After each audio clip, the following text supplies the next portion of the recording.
হারাম খেয়ে তোর চর্বিটা অনেক বেড়ে গেছে। চর্বি কমাতে তোর আর এক্সারসাইজ করতে হবে না।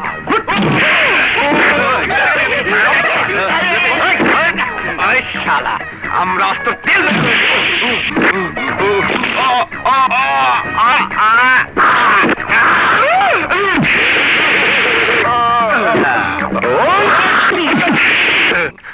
যথেষ্ট হয়েছে, এবার চল চল আয় সবাই চল। চাকা পাংচার হওয়ার আর সময় পেল না, কি করি এখন?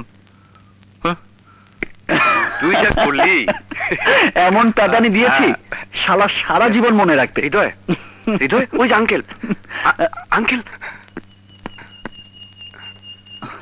কি হয়েছে বাবা? চাকাটা হঠাৎ পাংচার হয়ে গেছে। যাক, তুই এসেছিস ভালো হয়েছে। তোর সাইকেলটা নিয়ে এক্ষুনি আমার সাথে হাসপাতালে চল। হাসপাতালে কেন? এসআই কামরুল সাহেবকে দেখতে যাব। আজ সকালে গুন্ডারা ওনাকে মেরে হাড় গোড় সব ভেঙে দিয়েছে। তুমি এক কাজ করো বাবা, আমার সাইকেলটা নিয়ে যাও। তোমার সাইকেলের চাকা ঠিক করে আমি বাসায় নিয়ে যাচ্ছি। না না না, তোকেও যেতে হবে। ধরা বোধহয় খেলাম। আহা, কর্তব্য বলে একটা কথা আছে না, শত হলে উনি আমার স্যার। আমার ছেলে হিসাবে ওনাকে তোর দেখতে যাওয়া উচিত। আসিফ জি, আমার সাইকেলটা বাসায় পৌঁছে দিও। জি আঙ্কেল। হ্যাঁ চল।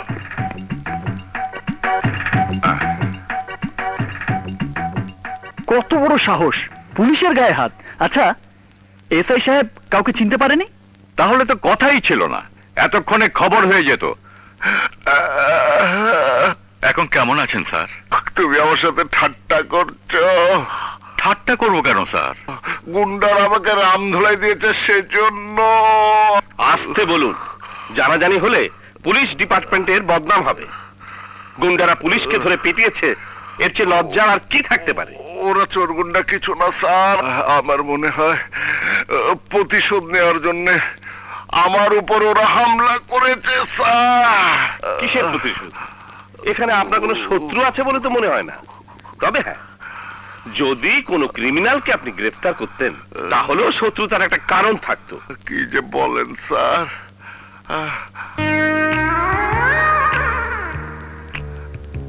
এই, ও তোমার ছেলে না? এখানে কি চায়? ও আপনাকে দেখতে এসেছে স্যার। এই, তুমি একটা মাংকি ক্যাপ পরে আমার সামনে আসো তো। কাপ সেরেছে, দেখতে এসে ফেসে গেলাম নাকি? আচ্ছা, আপনি কি ওকে সন্দেহ করছেন নাকি? চুপ করে শুয়ে থাকুন। এই, জি স্যার। তুমি যাও। ওকে স্যার, আসি স্যার। থ্যাংক ইউ স্যার, ভালো থাকবেন। Sorry sir, sorry sir. আসসালামু আলাইকুম। যাই বাবা।